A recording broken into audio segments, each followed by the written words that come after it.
안녕하세요. 대학원에서 박사과정을 밟고 있는 예비 신부 구독자입니다. 어디 나가면 그래서 민영 씨는 직업이 어떻게 되세요? 하는 얘기에 저 그냥 공부하면서 지내고 있어요 하고 대답하면 다들 걱정스러운 표정으로 절 바라보곤 하는데요. 조금만 말을 바꿔서 저 땡땡대학교 대학원에서 지금 박사과정 수료 중이에요 라고 대답하면 어렸을 때 공부를 열심히 했나 보다. 박사과정 마치고 나면 교수를 할 거냐. 절 무시하고 깔봤던 사람들의 표정이 순식간에 바뀌더라고요. 제가 부모님과 함께 해외에서 지낸 시간이 길어서 그런지 첫 만남에 갑자기 직업을 물어본다거나 출신 학교를 자연스럽게 물어보는 사람들을 보며 꽤나 당황하기도 했었네요. 그래서 한번 여러분께 여쭤보려고요. 학벌이 높은 사람이 학벌이 낮은 사람을 무시하는 게 당연한 일일까요? 정말 학벌이라는 게 순순히 노력만 들어간 결과물일까요? 제가 이번에 결혼 준비를 하며 겪었던 일들은 그런 질문에 어찌 보면 명확하게 답을 내주는 계기가 되었던 것 같아요. 이 계기를 통해 저도 끊어내야 할 인연과 거둬야 할 인연을 나눌 수 있었고요. 제가 아까 얘기를 시작하면서 부모님과 해외에서 지낸 시간이 길다고 얘기했잖아요. 대학 시절 공부를 하면서 만나신 두 분의 영향을 받아서인지 저도 어렸을 때부터 한자리에 엉덩이 붙이고 앉아 몇 시간이고 책을 들여다보는 것이 익숙할 정도의 공부벌레였어요. 어렸을 땐 시력이 좋지 않아 알이 두꺼운 안경을 쓰고 생활했었는데 매일 도서관 구석에 앉아 두꺼운 안경을 쓰고 또래들은 관심도 없는 책을 끼고 사는 동양인 공부벌레. 애들이 시비 걸고 놀리기 아주 딱 좋은 존재였죠. 야, 너 왜 부모님이랑 얘기할 때 한국어 써? 미국에 왔으면 영어 쓰라고. 너 때문에 다른 애들이 김치 냄새 나고 마늘 냄새 난다고 놀리는 거 아니야. 어? 빡치지 말라고. 해외에 나와보니까 사실 인종차별을 하는 외국인 친구들보다 더 무서운 게 한국인 친구들이더라고요. 다른 것도 아니고 해외 나가서 살다 보면 같은 동포끼리 챙겨주고 엄청나게 끈끈하게 지낼 것 같잖아요. 솔직히 제가 일반화 시키는 것일 수도 있지만 적어도 제 경우엔 절대 그러지 않았습니다. 오히려 같이 학교를 다니던 한인 친구들은 당시에 공부도 잘하고 친구들과 곧잘 어울리는 절, 자기들 모임에서 배제하기 바쁘고 심지어 따돌리기까지 했죠. 나 진짜 학교 다니기 싫어. 엄마가 집에 있을 땐 분명히 한국어 쓰라고 했잖아. 애들이 그거 보고 왜 한국어 쓰냐고 괴롭혀. 뭐 부모님이라고 안 당하셨겠어요. 같은 동포는 무슨 눈이 벌게져서 사기를 치려고 달려드는 사람들이 득실한 곳에서 저희 부모님께서도 한인교회 다니시다가 교회 사람들에게 오만 정이 다 떨어져 벌써 교회 근처에도 안 간 지 10년이 넘었다고 하더라고요. 부모님께선 우리만 좀 피곤하고 말겠지 싶었는데 하나밖에 없는 딸도 똑같은 길을 밟아오고 있다는 걸 보고 그때 한국으로 들어가야겠다 결심을 했나 봐요. 학교 나가기 싫다라는 말이 딸 입에서 나올 수 있는 가장 부정적인 표현이라는 걸 알고 계셨으니까요. 그렇잖아요. 집에 들어오면 다시 학교 나갈 시간만 기다리고 있고 학교 나가서 새로운 것들 배우는 걸 가장 좋아하던 딸이 갑자기 학교에 안 나간다고 하니까 부모님 입장에선 나름 폭탄 선언이었을지도 모르겠습니다. 그렇게 저희 가족은 제가 중학교 2학년 때 인간관계에 완전히 지쳐버린 채로 한국으로 들어오게 됐어요. 미국에서 일도 하고 계시고 공부도 하고 계시던 부모님의 입장에선 완전히 파격적인 선택이셨죠. 솔직히 저 때문에 모든 커리어를 다 포기하고 들어오신 것 같아 죄송스러운 마음도 있었습니다. 뭐, 키노? 그거 시골에 내려가서 농사 짓고 사는 거 아니야? 엄마 아빠 농사 한 번도 제대로 지어본 적 없는데 무슨 수로 그런 것도 쉽지 않을 텐데. 그동안 우리 세 식구 이렇게 다 같이 시간 보낸 일도 없었고 마침 아빠가 지금 공부하시는 분야가 그쪽이기도 하잖아. 백날 첫날 책만 들여다보고 있는 것보다 직접 흙 냄새 맡아가면서 뭐라도 길러보는 게 더 도움되지 않겠냐고. 아빠도 완전 좋아하시던데 왜? 민영이 넌 별로니? 우리 왜 옛날에 시골 할머니 집 놀러 가는 것 같고 너무 기대되지 않아?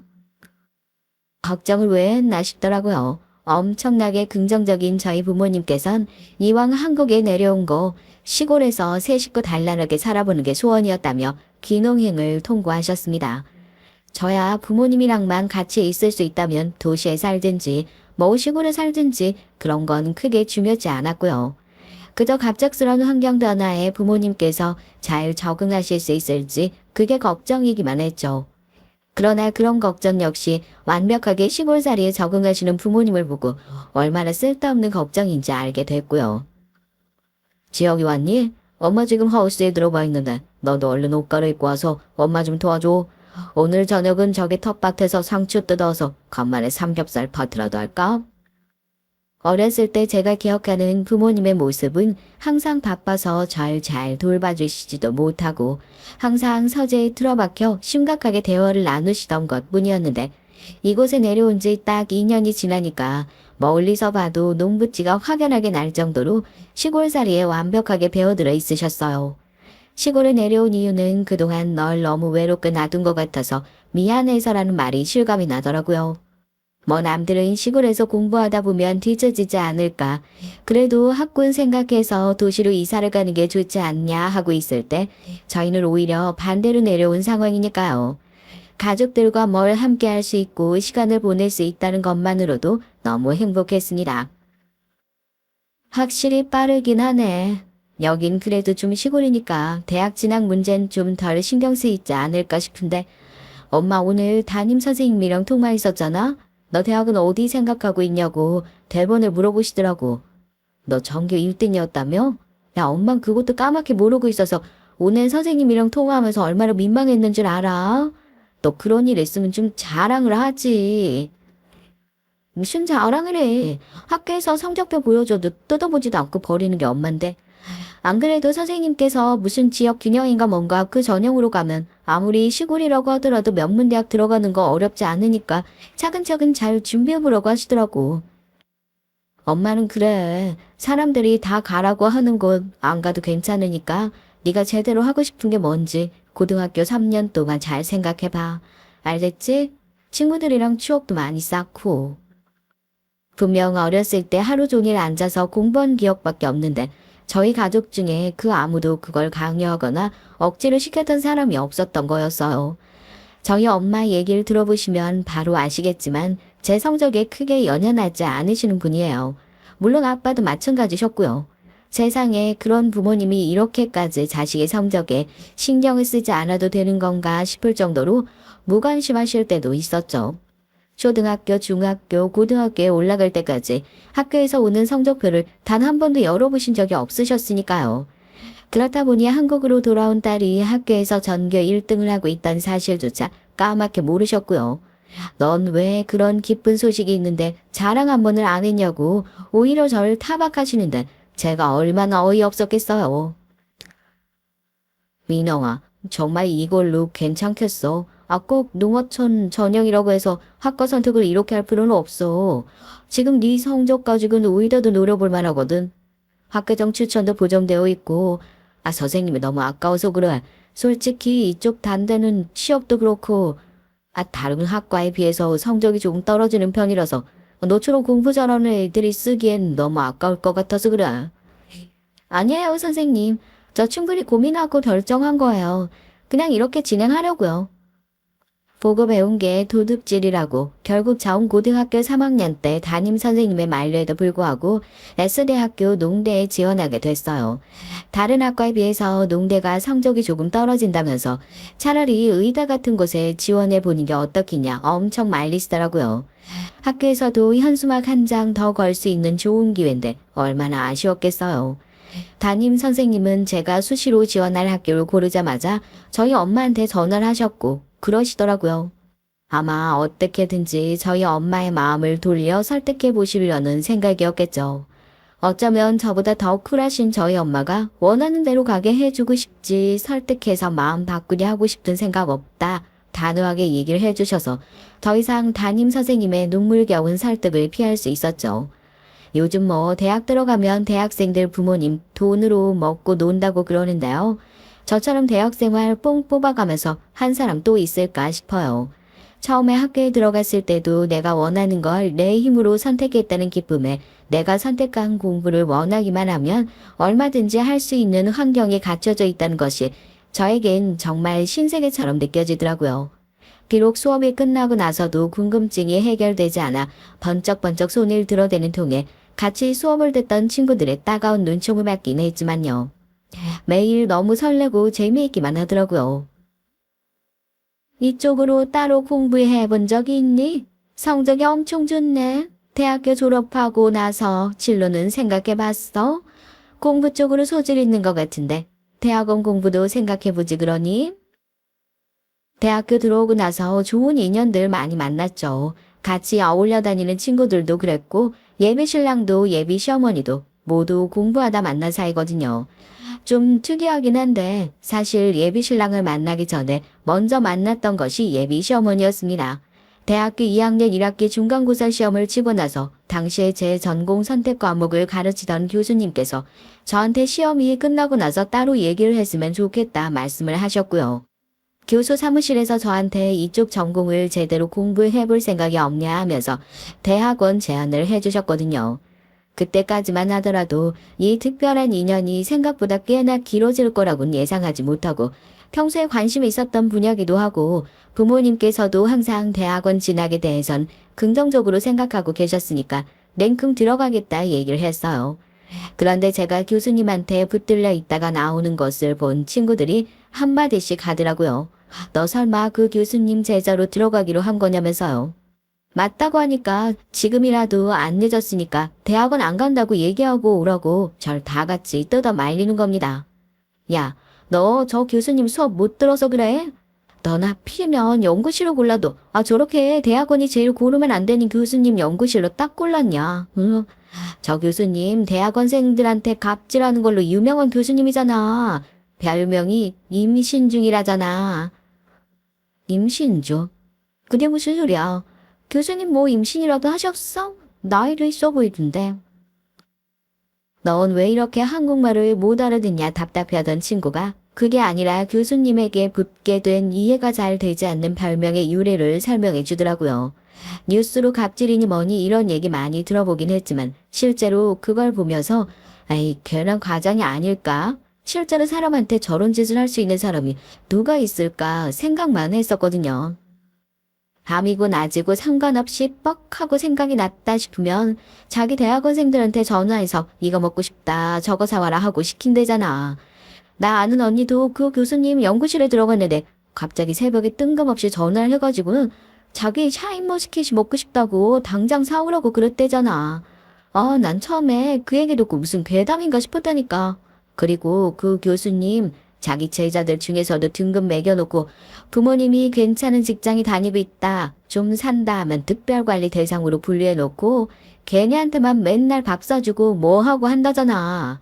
너네 부모님 시골에서 농사 지으신다고 안 했어? 너 그 연구실 들어가자마자 노예 계급 확정인데 뭐하러 네 발로 거길 들어가려고 하냐? 응. 지금이라도 안 늦었으니까 당장 가서 취소하든지 해. 하긴 그 교수 성격상 자기 연구실 안 가고 어디 다른 데 가나 눈에 불을 켜고 지켜보겠지만.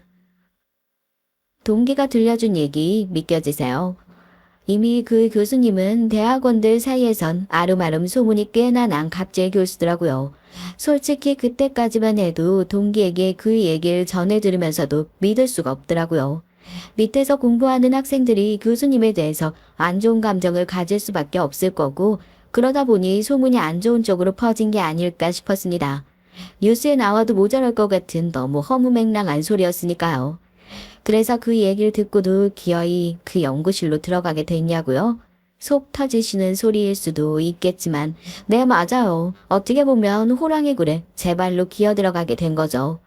그리고 전 친구들의 말을 조금 더 깊이 새겨듣지 않았던 걸 처음으로 후회하게 됐습니다. 말로만 들었던 교수님의 각질은 더했으면 더했지 절대로 덜하지 않았거든요. 석사학위를 딸 때까지만 해도 몰랐어요. 그냥 조금 예민하시고 신경질적이신 분이다 정도로만 생각했었죠. 본격적으로 박사학위를 시작하면서부턴 아무래도 지도 교수님의 입김이 중요해지기 때문인지 몰라도 절 포함해서 교수님의 눈치를 살피는 학생들이 꽤나 많아졌습니다. 그리고 전 이걸 기뻐해야 할지 슬퍼해야 할지 모르겠지만 교수님이 수족처럼 부리시는 꽤나 가까운 사이로 점 찍어지게 됐어요. 연구실에 있던 대학원들 생 중에 유일하게 저 혼자만 차가 있다는 이유에서였죠. 일찌감치 면허를 따서 운전이 익숙했었고 뭐 비싼 가방이나 옷이나 이런 걸 사달라고 하면 절대 안 사주시는 부모님께서 그래도 학교랑 본가 왔다 갔다 하려면 차 한 대 정도는 있어야 하지 않겠냐 하시며 대학교 들어가자마자 차 한 대를 뽑아주셨거든요.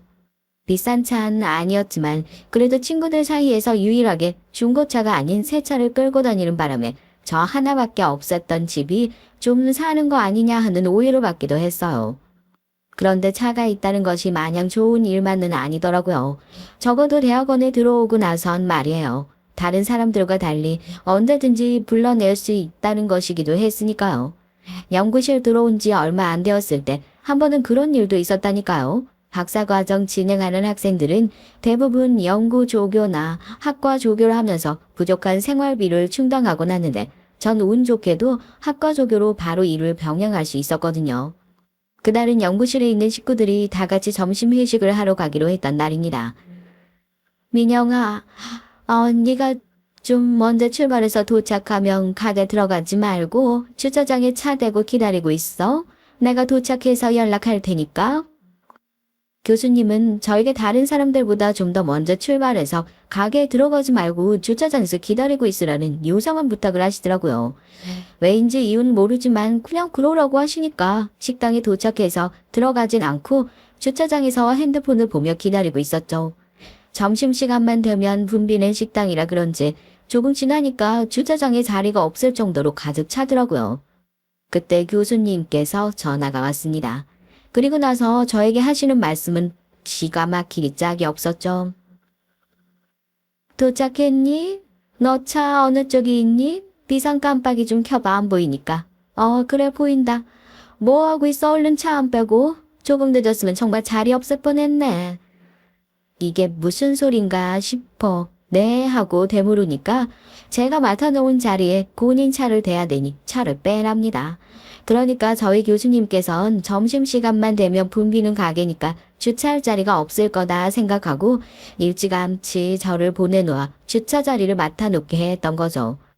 황당했지만 주차장에 차가 줄을 서서 기다리고 있는 상황에서 내내 버틸 수도 없어서 결국 그 자리를 빼서 양보했어요. 주차장에 남아있는 자리가 없어 근처를 몇 바퀴를 돌다가 겨우 골목길을 차를 대고 식당 안으로 들어가니까 그새 식사까지 다 마치고 저한테 왜 이렇게 오래 걸렸냐. 점심 식사 시간 다 끝나가는데 이제 들어오면 어떡하냐. 대려 짜증을 내더니 짐을 챙겨 일어나 버리시더라고요. 그날 점심은 그렇게 쫄쫄 굶게를 했죠. 안쓰러운 표정으로 저를 쳐다보던 사람들 왜 그런가 했더니 그날 이후로 전 교수님의 주차 셔틀이 되어 시도 때도 없이 자리를 맡으러 가야 했어요. 민영아, 너 오늘 일찍 퇴근하지 않아? 내가 주소 하나 찍어줄 테니까 거기 우리 아파트거든? 조금만 늦어도 주차 자리 없어가지고 빙빙 돌아야 되니까 우리 동 근처에 가서 차 좀 대놓고 있어. 한 9시까지는 갈 수 있을 것 같으니까 연락하면 비상 깜빡이 켜놓고. 갑질도 이런 갑질이 없더라고요. 대학원생 시켜서 자기 퇴근길에 주차 자리 없으니 아파트 주차 자리 좀 맡아두란 사람이 세상에 어딨어요. 이거 거의 뉴스에 나와야 할 일 아니에요. 말만 부탁이지 그 뒤로도 상상을 초월하는 갑질들은 저와 같이 공부하고 있는 대학원생들에게 선보였지만 교수와 제자라는 그 상하관계에서 누구 하나 나서서 싫은 소리 할 수 있는 사람이 없었습니다. 꼴 보기 싫긴 해도 교수님은 이 분야에서 해외 논문도 많이 내고 나름대로 저명한 인사였고 저인 교수님의 말 한마디에 논문을 통과할 수도 통과하지 못할 수도 있는 힘없는 대학원생이었으니까요. 어머 세상, 너 왜 이렇게 갑자기 살이 쪽 빠졌어? 요즘 공부가 많이 힘든 거야? 그래도 몸 챙겨가면서 해야지. 너 유학 간 이후로 이렇게 살 쭉 내린 거 처음 본다, 얘. 오랜만에 본가에 들리니 엄마랑 아빠가 제 얼굴을 보고 깜짝 놀라시는 거예요. 세상 공부는 너 혼자 다 하는 거냐고. 왜 이렇게 얼굴이 헬쓱해졌냐면서요. 공부 때문에 힘든 것도 있었지만 자기 시종 부리듯 사람을 부려대는 교수님 덕분에 그렇단 얘기를 부모님이 걱정하실까봐 차마 입 밖으로 꺼내지도 못했습니다. 그냥 다들 이러고 산다면서 얼버무리기 바빴죠. 그렇게 교수님의 전담 노예로 지낸 게 거의 1년 가까이 될 거예요. 이게 불행인지 다행인지 모르겠지만 해가 바뀌고 대학원과 연구실에 신입생이 들어오고 난 이후에 그런 갑질도 자연스럽게 막내들에게 내려가면서 조금은 잠잠해졌고요. 대학원이 아무리 힘들다고 하지만 이 연구실에만 들어오면 다들 왜 몇 달을 못 버티고 관두는지 그제서야 저도 깨닫게 됐습니다. 교수님의 못된 버리장머리를 저희 선에서 고쳤어야 했는데 결국 저희도 두 손 두 발 다 들고 새롭게 들어오는 학생들에게 대물림했다는 게 큰 죄책감이 되어 시달리기도 했었죠. 저 역시 계속해서 연구실에 나가는 건 어려움이 있을 것 같아 논문을 쓰는 걸 조금 미루고 학과 조교 일에 집중하고 있었던 시기였어요. 같이 일을 하던 다른 조교 선생님이 저한테 넌지시 선생님은 남자친구 안 사귀시냐 하고 물어보더라고요. 너무 바빠서 논문 쓰고 있는 것도 미뤄두고 있는데 연애할 시간이 어디냐고 웃으니까 그러지 말고 소개 한 번만 받아보랍니다. 제가 어지간해서 남들 다리 놔주고 중매 서주고 이런 스타일 아닌데요. 저도 지난번에 선배님한테 밥 얻어먹으면서 알게 된 분인데 성격도 순하고 너무 괜찮은 사람이라서요. 저야 오래 사귄 남자친구 있으니까 넘볼 생각도 전혀 안 하지만 주변에 소개시켜줄 사람 없냐 물어보는데 선생님 얼굴이 딱 생각나더라니까요.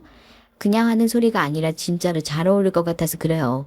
원래 우리처럼 공부만 하는 사람들은 앞뒤 꽉꽉 막힌 새님 만날 확률이 높은데 선생님은 주변에 저 같은 동료 두신 거 진짜 감사하게 생각해야 한다니까요. 저도 대학 다닐 때 남자친구 여러 만나고 했었지만 워낙 집에 콕 박혀서 나오지 않으려고 하고 남는 시간은 공부만 하는 재미없는 성격이다 보니까 만나던 남자친구들도 얼마 지나지 않아서 너 같은 사람은 연애를 하지 말고 차라리 절에 들어가서 스님이 되라 그랬거든요. 누굴 만나도 그닥 재미가 없고 사람들은 왜 이렇게 귀찮고 힘든 연애를 꾸역꾸역 4시간까지 써가면서 하는 걸까 싶어 나이를 조금 먹고 난 이후엔 연애를 하는 것보다 내 인생 사는데 더 힘을 쏟아부었던 것이 사실이었습니다. 마지막에 헤어졌던 남자친구 하나가 저한테 그랬거든요. 너도 언젠가 살면서 네가 진짜 좋아하는 사람 만나게 되면 이렇게 행동 못할 거라고. 넌 누구를 만나기 싫은 게 아니라 아직까지 내 시간을 할애할 정도로 좋아하는 사람을 못 만난 것뿐이라고요. 그 말뜻을 이해하지 못했는데 우연한 소개로 만나게 된 예비신랑을 처음 만난 자리에서 아, 내가 이 사람 만나려고 여태 두고 안 만나고 살았구나 생각했잖아요. 소개팅 자리에 나온 예비신랑은 외모도 말투도 생각의 깊이도 어느 하나 빠지는 거 없는 딱 제 취향이었습니다. 지금 박사학위 밟고 계시는 중이라고 하셨죠? 성희한테 들었어요. 그쪽 분야 연구가 정말 의미 있는 일이라고 생각하긴 했는데 민영 씨한테 이것저것 많이 물어봐야겠어요. 이런 주제에 관심 많으신가 봐요. 대부분 제가 하는 얘기 잘 못 알아들으시던데. 아, 지금 재직 중인 회사에서 이쪽 기술 개발에 초점 두고 있기도 해서요. 제가 전공자 앞에서 주름 잡을 일은 아니지만 비슷한 고민을 하고 있는 것 같아서 반갑더라고요. 연구실, 집, 도서관만 오가며 누구보다 바쁜 나날들을 보내고 있던 전 사실 이런 자리 자체에 큰 기대가 없었고 제발 한 번만 소개 좀 받아봐라 등을 떠미는 통에 억지로 나온 자리였지만 예비 신랑과 길지 않은 대화 몇 마디에서 이 사람이 다른 사람들과는 다르다는 느낌을 확 받게 됐어요. 어디 사냐, 부모님은 뭐 하시냐, 결혼을 언제쯤 하고 싶냐. 꼭 어디 제가 시장에 팔려나가는 소가 된 것처럼 저를 꼼꼼하게 따지고 재단하던 사람들과는 달리 예비신랑은 제가 연구에 쏟는 열정과 삶의 철학을 진심으로 존중하고 있는 것 같았죠. 다니고 있는 회사에서 맡고 있는 일이 제 전공 분야와 너무 비슷하기도 했고요. 이 사람 다른 사람들과는 뭔가 다르다. 날 진짜로 이해해 주려고 하는 사람이다. 그때 확 꽂히게 된 것 같습니다. 아마 누군가 지나가다 봤으면 소개팅이 아니라 무슨 학회 모임인 줄 알 정도로 신나게 얘기를 하다 보니까 3시간이 훌쩍 넘어 있었다니까요. 조심스럽게 다가온 직원이 카페 마감 얘기를 해서 겨우 자리에서 일어날 수 있었지. 안 그러면 다음날까지 아마 신나서 둘이 얘기하고 있지 않았을까 싶어요. 헤어지는 게 아쉬울 정도더라고요. 그건 예비신랑도 마찬가지였는지 최대한 빨리 조만간 볼 수 있겠냐며 애프터 신청을 해왔고 그날 집으로 돌아와 두근거리는 가슴을 부여잡고 겨우 잠에 들었습니다. 애프터 신청까지 포함해서 한두 번 정도 더 만났던 것으로 기억해요. 예비신랑이 성급한 게 아니었으면 좋겠다며 저한테 먼저 결혼을 전제로 제대로 만나봤으면 좋겠다 얘기를 했고 제가 그 대답에 승낙하면서 저희는 연인이 됐습니다. 연애 시작하면 본색을 드러내고 확 바뀌어버리는 사람들도 많다고 하죠. 예비신랑은 오히려 그 반대였어요. 그 사람의 다정함은 대체 어디까지일까 싶을 정도로 신중하고 다정한 성격이 양파 껍질 까듯이 계속해서 나오더라고요. 이 사람 연애 2년 하면서도 저한테 짜증 한 번 낸 적이 없고요. 식당 가서 음식 나오면 항상 먹기 좋게 잘라서 제가 좋아하는 반찬들을 집어먹기 편하게 제 앞자리로 먼저 쓱 밀어주는 그런 사람이었습니다. 그 진심 어린 태도와 세심한 배려가 저에게 더욱 특별하게 느껴지기도 했고요. 결혼을 한다면 이 사람과 하지 않을까. 연애 기간이 길어질수록 그 마음이 확신에 가까워지면서 좋은 관계를 유지하고 있었죠. 남편과 연애를 하면서 스트레스를 덜 받아서 그런지 답답하게 막혀있던 논문 진행도 조금씩 진도가 나가기 시작했고요. 그때까지만 해도 별탈 없이 내 마음 제일 잘 알아주는 이 사람과 결혼할 거라 생각했었습니다. 그 일이 있기 전까진 말이에요. 아무래도 결혼을 전제로 시작한 연애다 보니까 연애 기간이 길어질수록 누구 하나 먼저 말을 꺼내지도 않았는데 이 사람이랑 결혼하겠거니 생각하고 자연스럽게 집안에 대한 얘기를 했던 것 같아요. 저는 뭐 부모님이 유학을 다녀오셨고 귀농을 하셨고 지금이 시골에 계시고 이런 얘기들을 구구절절 하는 것도 웃겨서 누가 부모님 뭐 하시냐 물어보시면 그냥 저희 부모님 시골에서 농사 짓고 계신다 하고 말거든요. 예비신랑 역시 딱 거기까지만 알고 있었고요. 그런데 제가 그때쯤 해서 이상함을 슬쩍 느끼기 시작했던 게 모든 것이 다 완벽한 예비신랑 딱 하나 부족한 점을 꼽아보라면 이상하다 싶을 정도로 부모님 얘기를 안 해요. 아니 정확히 말하면 어머니 얘기만요. 두 분 다 대학 교수를 하고 계신다는 건 알고 있었는데 어느 대학 교수인지 하다못해 전공은 뭔지 이런 얘기를 하면 아버지 얘기는 자연스럽게 하면서 어머니 얘기는 얼버무리는 모습을 여러 번 봤죠. 그래서 처음엔 부모님께서 이혼을 하신 건가 생각도 했었는데 또 어제 뭐 했냐 물어보면 또 가족들이랑 뭘 했네 어쨌네 얘기를 하고 또 그런 거 보면 화목한 가정에서 잘 지내고 있는 것 같기도 하고요. 아직 결혼 얘기가 본격적으로 나올 땐 아니어서 저도 굳이 상대방이 말해주지 않으려는 거 꼬치꼬치 캐묻지 않았습니다. 때가 되고 본인 마음의 준비가 되면 어련히 알아서 말하겠지 하고요. 그런데 얼마 후 전 왜 그렇게 예비신랑이 본인 어머니에 대해서 필사적으로 감추고 있었는지 알게 됐죠. 지도 교수님의 논문 발표가 있어서 같은 연구실에 있는 대학원생들이 전부 동원되어 발표장에 자리를 메꾸고 있었어요. 남들 다 하는 논문 발표 뭐 그렇게 대단한 거라고 학생들한테 삿대질 하면서 이거 해라 저거 해라 하시던 교수님. 행사장에 사람들 슬슬 들어가니까 언제 그러냐는 듯이 어깨 감싸고 이따가 발표 끝나면 다 같이 맛있는 거 먹으러 가자며 사람 좋은 척을 하더라고요. 입이 쓰긴 했지만 어쩌겠어요. 교수님한테 잘 보이자는 생각으로 행사까지 동원되어 앉아있는 학생들이 뭐라고 찍소리를 할 수가 있다고요. 관심도 없는 행사장 억지로 자리 채우고 앉아 있었습니다. 식당 예약은 거의 제 담당이라서 교수님의 발표 순서가 끝나고 난 후 나가서 저녁 식사를 할 식당을 예약하고 돌아오니까 이미 행사는 끝나 있더라고요. 저 교수님 아들인가 봐. 엄마랑 다르게 아들은 사람 좋게 생겼네. 그래도 발표는 발표라고 꽃다발 사들고 왔나 보지? 아니면 우리한테처럼 자기 아들한테 전화한 거 아니야? 꽃다발 하나도 못 받으면 짜치니까 와서 연기하라고. 민호아, 너 왜 그래? 교수님 아들이 꽃다발을 들고 행사장에 찾아왔다고 하더라고요. 꽃다발 받아들고 환하게 웃는 교수님 모습을 보면서 그래도 가족한텐 꽤나 살갑게구나 보다 하고 안 입고 온 마음이 들기도 했는데 꽃다발을 건네준 교수님의 아들이 기념사진을 찍기 위해 뒤를 도는 순간 그대로 돌이라도 된 것 마냥 뻣뻣하게 몸을 굳혔잖아요.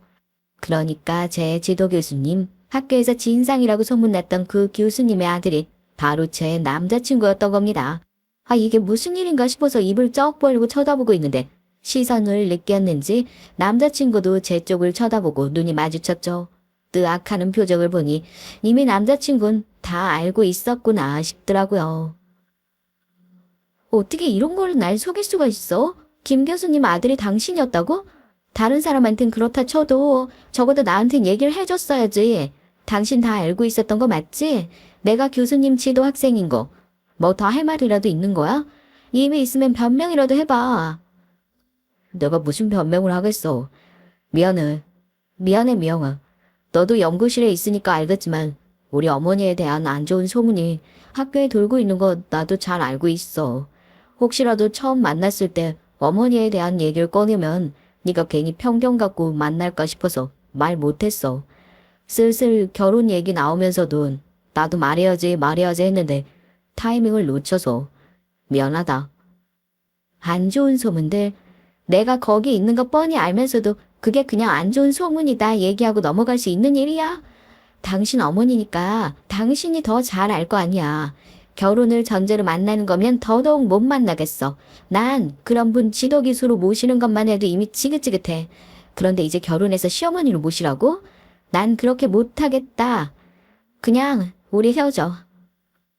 여태까지 절 속여왔다는 배신감에 치가 떨려서 행사장업 밖으로 나갔는데 예비신랑이 절 쫓아와서 다급하게 붙잡더라고요. 그리고 나서 변명이랍시고 한다는 소리가 저래요. 제가 괜한 오해를 할까봐 말을 계속 못하다가 타이밍을 놓쳤다고요. 그동안 교수님께서 하신 진상짓이 머릿속으로 쫙 스쳐 지나가면서 나는 이 결혼 죽어도 못하겠다 싶더라고요.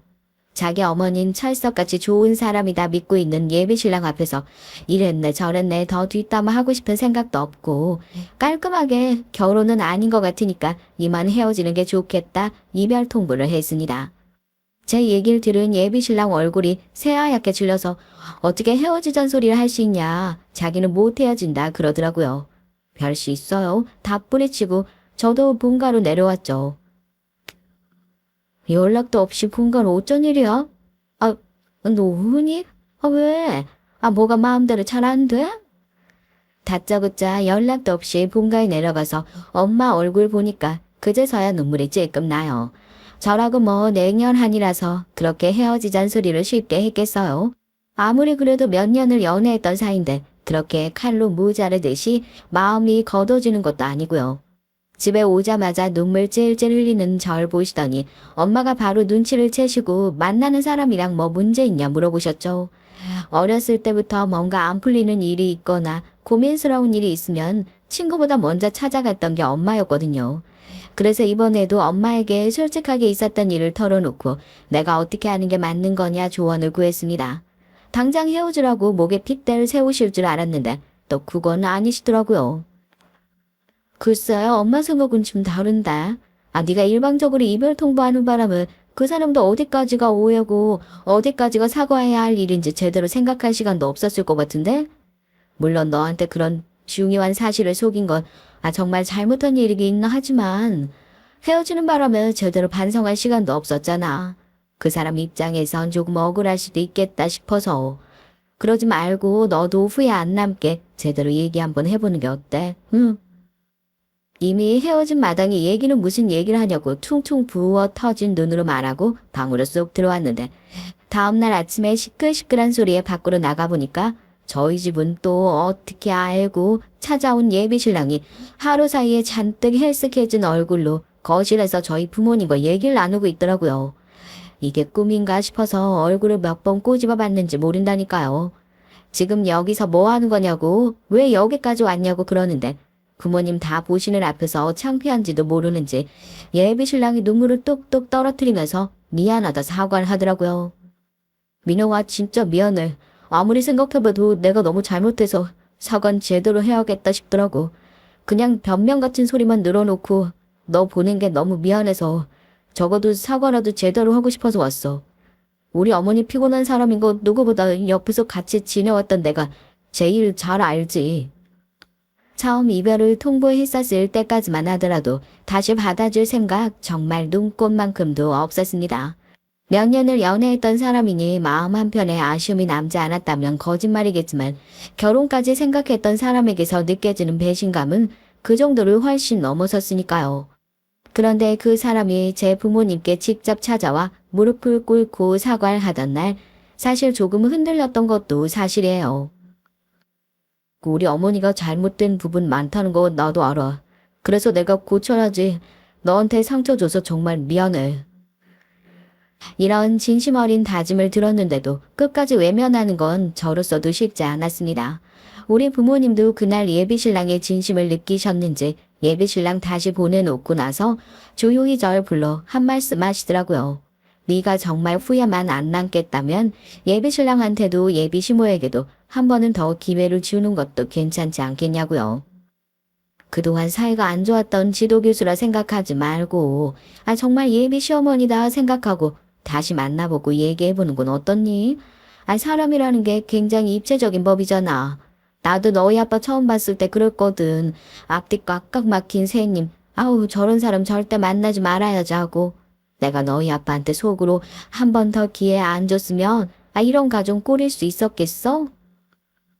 엄마의 진심 어린 설득에 결국 마음이 움직이고 말았고 그렇게 전 예비 시댁에서 다시 한번 기회를 주기로 결심했습니다. 부모님께서도 네 마음이 힘들면 언제든지 관둬도 좋다며 저를 응원해 주셨고요. 다시 예비 신랑의 집에 첫인사를 가기로 했던 날 마음속은 복잡했습니다. 설렘과 걱정이 뒤섞여 있었죠. 예비 신랑이 말하던 어머니의 변화에 대한 약속 그리고 그의 진심 어린 사과를 떠올리며 괜찮아질 거라 스스로를 다독였지만 솔직히 지도 교수님으로서 몇 년 동안 봐왔던 모습이 자꾸 머릿속을 떠올랐어요. 그분이 그렇게 쉽게 바뀔 사람인가 스스로에게 수십 번 되물으며 시댁으로 향했습니다. 집에 도착하니 교수님, 아니 예비 시어머니는 전에 없는 다정한 척하며 차분한 미소로 우리를 맞아주셨죠. 민영이 오느라 힘들었지 어서 와라 하는 환대의 말 뒤에 얹혀있는 그 가벼운 미소가 어쩐지 어색하게 느껴졌어요. 반면에 아버님께선 또 정말 소탈한 분 같더라고요. 분위기가 싸해질 것 같을 때마다 나서서 먼저 농담을 하시면서 분위기를 풀어주시고 솔직히 좀 안심이 되기도 했어요. 시댁에 시어머니 한 명만 있는 게 아니니까요. 난 우리 아들이랑 만나고 있는 게 민영이 넌 줄도 까맣게 모르고 있었잖니? 어쩜 둘이서 그렇게 깜찍하게 날 속일 수가 있어? 뭐 그래도 우리 연구실에 있는 애들 중에서 민영이가 제일 고분고분하고 말도 잘 듣고 뭐 며느리 능력 따져묻는 사람들 본인들이 다 능력 없어 하는 소리다. 난 내 커리어가 가장 중요한 사람이지 니들이 내 체면 차려주는 거 원하지도 않으니까 뭐. 세상에 이런 시어머니가 어딨니? 하지만 그런 평온함도 오래가지 못했습니다. 식사가 시작되고 대화가 이어지면서 어머님은 점차 그 속내를 드러내기 시작했어요. 식사를 하면서 자연스럽게 저희 부모님 얘기로 대화 주제가 넘어가게 됐고 무슨 일을 하시냐 물으시더라고요. 제가 이쪽 공부 시작하게 된 게 저희 부모님 덕분이거든요. 원래 이쪽 공부를 꾸준히 하셨어가지고 지금은 귀농에서 농사 지으시면서 연구랑 병행하고 계세요. 뭐, 농사? 시골에서 땅 파고 뭐 심고 하는 그런 농사 말하는 거니 너? 제가 대답을 하자마자 순간적으로 예비 시어머니의 표정이 싸하게 굳는 것이 느껴지더라고요. 제가 뭔가 잘못 얘기했나 싶었는데 젓가락을 탁 내려놓은 예비 시어머니가 한숨을 푹 쉬더라고요. 내가 뭔가 잘못 말했나 싶었는데 아니요. 그냥 수준 내비친 거죠. 너 왜 기를 쓰고 내가 교수 자리 올라와 있는 줄 알아? 부모라면 모름지기 자기 자식한테 물려줄 거 생각해서 더 높은 자리에 올라갈 생각을 해야 되는 거야. 참나 기가 막혀서 우리 아들 처갓집이 시골에서 농사를 짓는 집구석이라고. 너희 부모님 학교는 제대로 졸업하셨니? 하긴 내가 무슨 질문을 하는 거야. 정말 농사 짓는 것들이 고등학교나 제대로 졸업했겠니? 아 맞다. 우리 시어머니 내가 생각하는 것보다 더 유명하고 대단한 사람이었지. 그때 정신이 확 들더라고요. 재산 가지고 줄 세우게 하는 사람이 평소에 이런 생각 안 하고 살았겠냐고요. 식탁 위에 놓인 수저를 내려놓는 소리가 크게 울리는 게 제 마지막 남은 이성의 끈이 탁 하고 풀리는 것 같더라고요. 만약 이 자리에 저희 부모님께서 계시기라도 했으면 얼마나 모욕적으로 느꼈을지 상상도 안 되더군요. 옆에서 예비 시아버지와 남편도 당황한 표정을 지으면서 어머님께 눈짓을 보내며 제발 그 입 좀 다물라 계속해서 눈치를 줬지만 뭐 그 정도로 눈치 볼 사람이었으면 애초에 그런 나쁜 짓들 다 하면서 살 수 있었겠어요. 그 말을 들은 순간 참을 수 없는 분노가 속에서부터 치밀어 올랐습니다. 아무리 좋은 분위기로 시작된 자리라도 부모님께 그렇게까지 무리하게 굴 수는 없는 거잖아요. 제 앞에 차려진 밥그릇 국그릇 들고 일어나서 싱크대에 전부 부어버렸어요. 지금 이게 뭐 하는 짓이냐고 어른들 앞에서 싸가지 없게 구는 게 딱 네 수준이다 하는 시어머니는 신경도 쓰지 않고 예비신랑 똑바로 쳐다보면서 그랬죠. 니네 엄마 하는 꼬라지가 밥맛 떨어져서 더는 못 먹겠다고요. 야, 니네 엄마 말하는 거 들었지? 뭐? 오해? 편견? 뭐가 오해고 편견인지 모르겠네. 오늘로써 사람은 고쳐 쓰는 거 아니라는 걸 확실하게 알았는데. 어머님, 아니, 교수님, 이 결혼 제가 파토 낼게요. 교수님처럼 수준 떨어지는 사람이랑 사돈 맺으실 저희 부모님이 너무 불쌍해서요. 학벌 높으면 무시해도 괜찮은 거예요? 그러는 교수님께선 국립대 출신 대학원도 턱걸이로 들어와 신분 세탁하신 거 아니었어요? 교수님께서 그렇게 무시하시는 저희 부모님은 두 분 다 하버드 출신이신데 어디 이런 수준 떨어지는 집안이라 말이나 섞겠냐고요. 그 순간 어머님은 갑자기 벌떡 일어나더니 비웃는 듯한 표정으로 한마디를 던지시더라고요. 뭐 그리 잘났다고 그러는지 그래봤자 시골 농사꾼 딸 아니야? 하버드 출신 부모님이라고 해봐야 농사나 짓고 있는 걸 보면 얼마나 대단하겠어.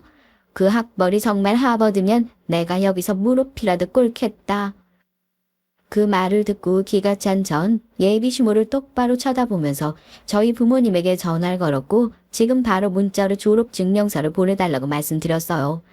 숨막히는 정적이 몇 분간 흐르고 저희 부모님에게서 학예증명서 사진이 날아오게 됐죠. 그제서야 예비시모 얼굴이 새빨개져선 어버버 하더라고요. 뭐하고 계세요? 저희 부모님 학벌이 정말 하버드면 무릎이라도 꿇으시겠다면서요. 왜요?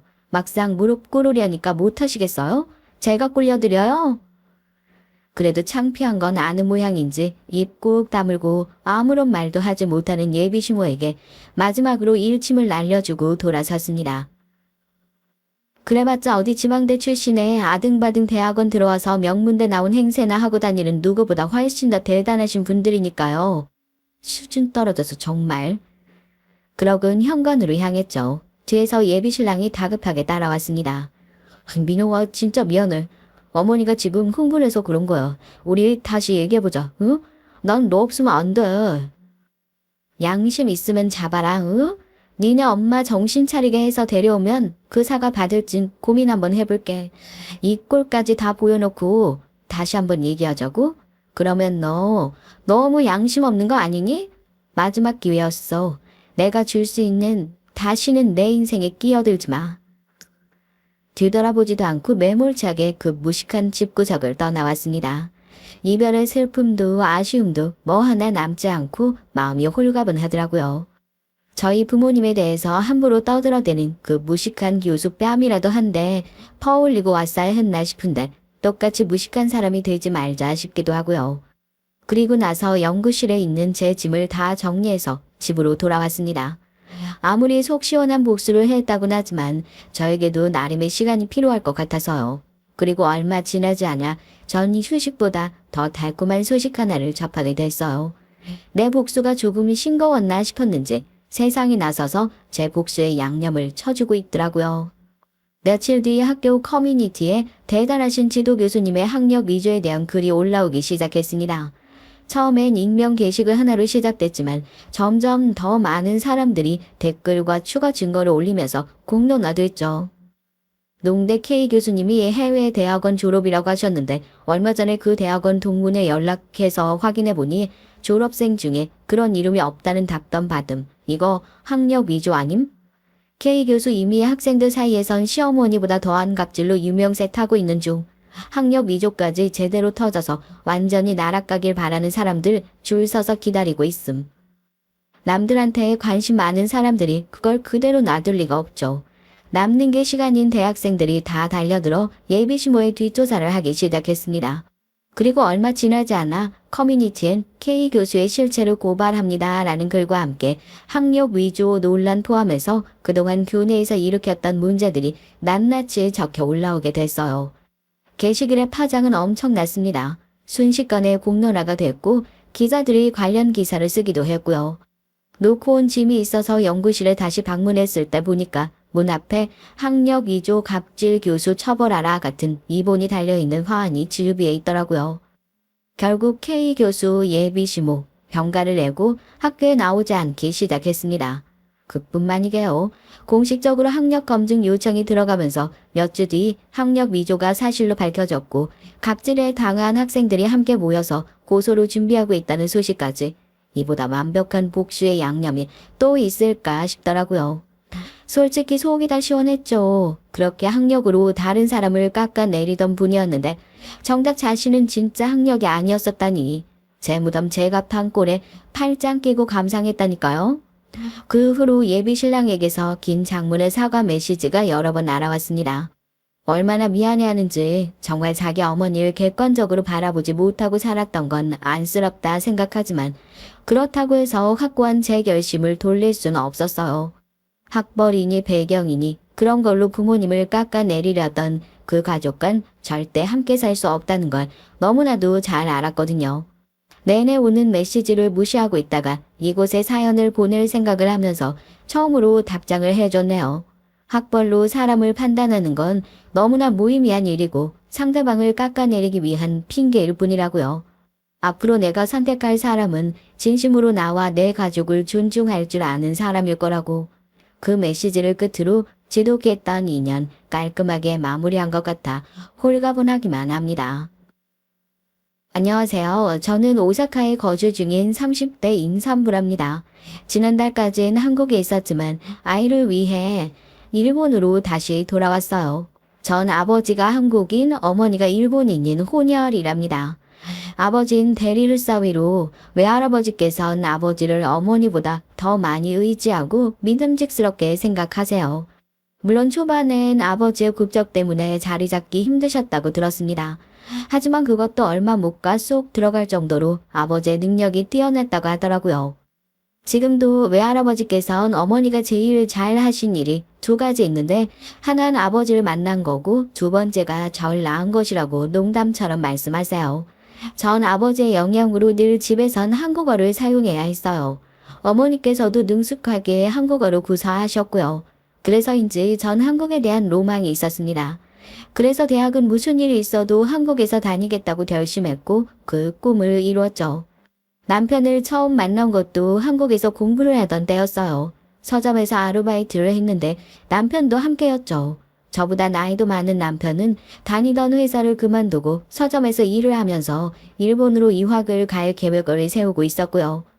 그러다 제가 일본인이란 사실을 알고 일본어를 가르쳐달라고 말했어요. 솔직히 처음엔 좀 꺼려졌죠. 너무 갑작스럽다는 생각이 들었거든요. 하지만 당시의 남편은 그만큼 필사적이었습니다. 남편의 진심을 알고 난 뒤로 저 역시 열정적으로 일본어를 알려줬어요. 그렇게 맺어진 인연은 제가 귀국하면서 끊어졌습니다. 일본으로 돌아와서 가업을 이어야 하는 상황이었던 전 남편에 대해 까맣게 잊고 살았죠. 하지만 저희가 그냥 그렇게 헤어질 운명은 아니었던 모양이더라고요. 거래처에서 남편을 다시 만났을 때 전 무언가 우리 둘 사이에 운명의 붉은 실이 연결되어 있다는 느낌이 들었어요. 그렇게 다시 만난 저흰 한국에 있었을 때와는 또 다른 감정으로 만나기 시작했고 결국 결혼을 약속했답니다. 하지만 저희가 결혼에 성공하기까지 쉽지만은 않았어요. 무엇보다도 시아버지께서 죽어도 이 결혼은 안 된다고 하셨거든요. 남편은 3남 1녀의 장남이었습니다. 위로 하나 있던 누나는 20살이 되자마자 집을 나가 죽었는지 살았는지 소식을 알 수 없다고 했고요. 한국에선 장남이 집안을 이어간다는 이미지가 강하다고 들었는데 확실히 그런 점이 있더라고요. 제가 외동이라 남편이 대리일 사위로 들어와야 하는 상황이었는데 시아버지께선 당연히 그 사실을 받아들이지 못하셨어요. 세상에 장남이 집을 두고 어딜 간단 말이야. 거기다 일본 사람이라니. 맏며느리가 일본 사람이란 소문나면 내가 창피해서 동네에 어떻게 얼굴을 들고 다니란 말이냐. 그런 말이 어딨어요. 지금 시대가 어떤 시대인데 장남이 무슨 소용이고 맏며느리가 뭐 어떻다고요. 우리 집안이 어떤 집안인지 몰라서 물어? 어느 양반 댁에서 장남을 다른 집에 준다는 말이야. 장남이 물건입니까? 지긴 뭘 줘요.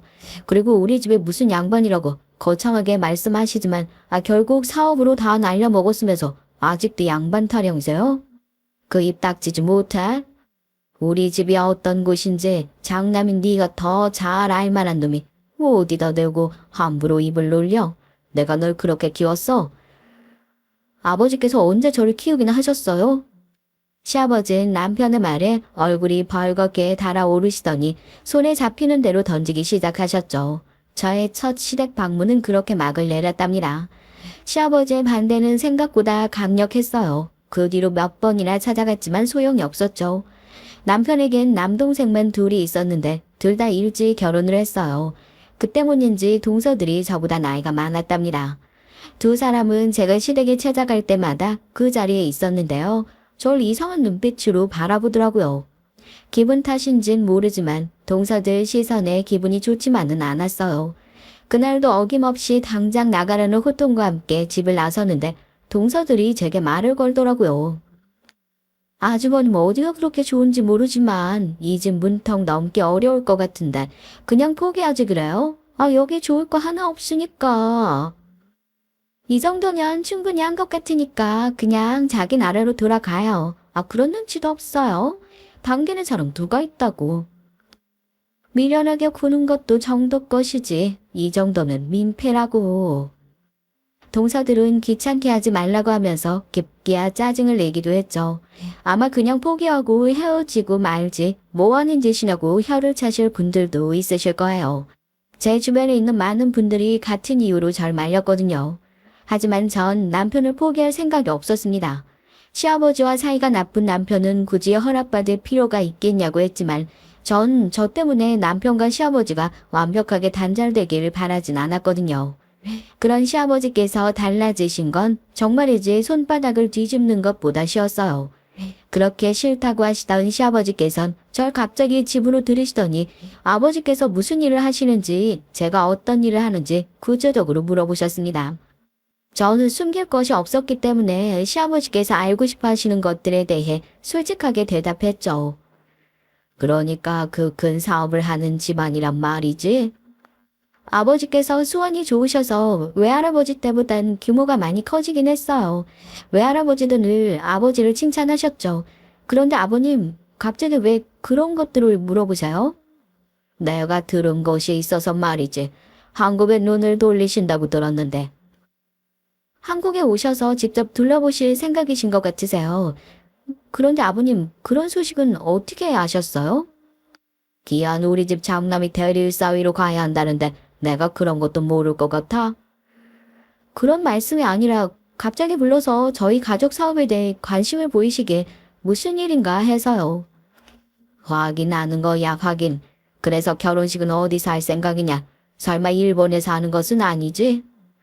제 질문에 시아버지께서는 말을 얼버무리시며 화제를 돌리셨어요. 전 당연히 한국에서 하고 갈 생각이라고 했죠. 시아버지께서는 결혼식은 어디서 어떻게 할 예정인지도 구체적으로 물어보셨지만 아직 허락을 받지 못해 결정난 건 아무것도 없다고 답했습니다. 제 대답이 마음에 드셨는지 아니면 계속해서 찾아와 문을 두드린 것에 마음이 풀리신 것인지 모르겠지만 시아버지의 행동이 180도 달라지신 건 분명했어요. 저한테 나를 세우며 소리를 지르신 적이 전혀 없던 사람처럼 다정한 목소리로 모르는 것들을 동서에게 물어가며 배우라고 하시더라고요. 동서들에게도 형님으로 모시고 함부로 하지 말라고 말씀하기로 하시고요. 전 의아했지만 결혼 승낙을 받았으니 됐다 싶었습니다. 하지만 제게 남은 건 그것만이 아니었어요. 기억 후 이 집으로 밀고 들어올 생각인 것 같은데 우리한테 형님 대접 받고 싶으면 처신 잘하는 게 좋을 거예요. 난 형님 대접 받을 생각 전혀 없어요. 같은 며느리끼리 꼭 그렇게 지낼 필요가 있겠어요? 같은 며느리라뇨. 어떻게 우리랑 같을 수가 있어요? 꿈도 크지. 동서들은 저와 자기들은 엄연히 다르다며 큰 소리를 치더라고요. 제 상식에선 도저히 이해가 되지 않았죠. 오히려 맏며느리면 제가 더 윗사람일 텐데 어떻게 저렇게 말을 하나 궁금하기도 했고요. 그래서 남편에게 이 모든 사실을 얘기하곤 혹시 제게 거짓말을 한 것이 있느냐고 물었습니다. 남편은 망설임 끝에 솔직하게 자신에 관한 얘기를 해줬어요. 그 내용은 제가 한 번도 상상한 적이 없는 것이라 충격 그 자체였습니다. 한동안은 남편에게 한마디도 말할 수 없을 정도로 놀라운 얘기였어요. 사실 남편은 시아버지의 혼외자였습니다. 원래 시아버지와 남편을 낳아준 어머니는 약혼 관계였다고 해요. 그런데 시아버지께서 다소 거친 행동으로 어머니가 크게 다치는 일이 발생했고 그 사실을 안 남편의 외가에서 파혼을 선언한 것이죠. 하지만 그 사실을 받아들이지 못했던 시아버지께서 강제로 어머니와 관계를 가지셨고 그 때문에 태어난 쌍둥이 자식이 바로 남편과 형님이셨어요. 어머니는 남편과 형님을 낳고 얼마 지나지 않아 돌아가셨고요. 그 이후에 시아버지께서 지금의 시어머니를 만나 서방님 둘을 낳고 살았다고 해요. 물론 시어머니께서도 3년 전에 암으로 돌아가셨고요. 남편은 이런 사실들을 20살이 돼서야 알았다고 해요. 집에서 그만큼 시시하고 입단속을 한 덕분이었죠. 남편은 숨길 생각은 아니었다고 하면서 미안한 표정을 지었습니다. 물론 쉽게 받아들일 수는 없었죠. 당연히 저도 고민의 시간이 필요했고요. 하지만 전 길게 생각하지 않았어요. 제가 결혼하고 싶은 사람은 지금 제 눈앞에 서 있는 이 남자지 이 남자의 과거가 아니었거든요. 물론 혼외자식이란 점을 불편하게 받아들일 친척들도 있었어요. 하지만 그건 돌아가신 어머니나 남편의 잘못이 아니잖아요. 무엇보다도 저희 부모님은 그동안 지켜본 남편의 성품을 믿는다고 하시면서 크게 신경 쓰지 않겠다고 하셨죠.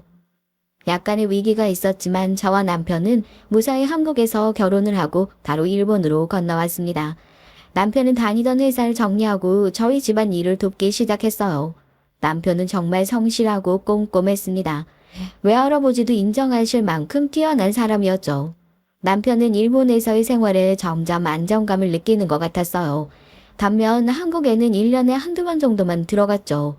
명절 때나 시아버지의 생신 정도였을까요? 그것도 남편은 가고 싶어 하지 않았지만 워낙 시아버지께서 전화를 하셔서 왜 안 오느냐고 호통을 치시는 바람에 어쩔 수 없었답니다. 제게 남편을 잘 달래서 데려오는 것도 능력이라고 하면서 집안 행사에 장남 내외가 빠지는 것이 말이 되겠냐고 하셨어요. 전 마지못해 남편을 설득하겠다고 말씀드렸고요. 사실 저 역시도 남편 못지않게 가고 싶지 않았어요. 동서들과 마주하고 싶지 않았거든요. 그도 그럴 것이 신혼여행을 다녀오자마자 처음 인사를 드리러 갔는데 동서들이 얼마나 절 무시하는지 정말이지 당장이라도 뛰쳐나오고 싶을 정도였답니다. 비록 본가에서 한국인으로 살았다고 하지만 제가 있던 곳은 일본이었고 저 역시 그 문화가 익숙한 사람이다 보니 잘 모르는 것이 있는 건 당연했어요. 하지만 동서들은 제가 실수를 할 때마다 핀잔을 주며 제게 제대로 하는 것도 없으면서 어떻게 이런 큰 집안의 맏며느리가 될 생각을 하느냐고 짜증을 냈습니다. 그런 동서들을 바라보면서 전 어린아이들의 모습이 생각났어요. 자기가 가진 것을 빼앗길까봐 전전긍긍하는 어린아이들 말이죠. 전 맏며느리라고 어깨에 힘주고 동서들을 마음대로 쥐고 흔들 생각 전혀 없거든요. 어차피 전 일본에서 지내고 있고 그이도 저희 집 대릴 사위가 되겠노라 한 마당에 제가 여기 와서 굿대 높일 이유가 없잖아요. 누가 뭐래요? 당연한 소리 뭘 그렇게 배려 안 된 식으로 말을 하세요? 그러게요. 누가 마음대로 하게 둘지 말고. 진짜 어이없네. 그러니까 괜히 저한테 날 세우지 말았으면 좋겠어요. 전 정말 동서랑 잘 지내고 싶거든요. 제가 용기를 내서 먼저 얘기를 꺼냈지만 동서들은 코웃음만 치면서 저 혼자 살겠다고 내빼는 사람이 무슨 할 말이 있느냐고 했죠. 당시엔 그 말의 의미를 전혀 몰랐습니다. 오히려 동서들이 괜히 트집을 잡으려고 말을 함부로 한다고 생각했어요. 저 말의 의미 그대로일 거라곤 상상조차 하지 못했답니다. 그렇게 저와 동서들 사이인 여전히 냉랭 그 자체였어요. 제 딴에나 한다고 노력을 했는데 동서들은 여전히 유지부동이었죠. 한 번은 추석이었는데요. 회사 일이 늦게 끝나서 결국 비행기를 제때 구하지 못했어요. 겨우 추석 전날 오후 비행기로 한국에 들어갔죠. 분명 싫은 소리 하실 텐데 싶어서 전 시아버지께서 좋아하시는 술과 동서들 입을 막을 명품 가방을 급하게 구해서 들어갔답니다.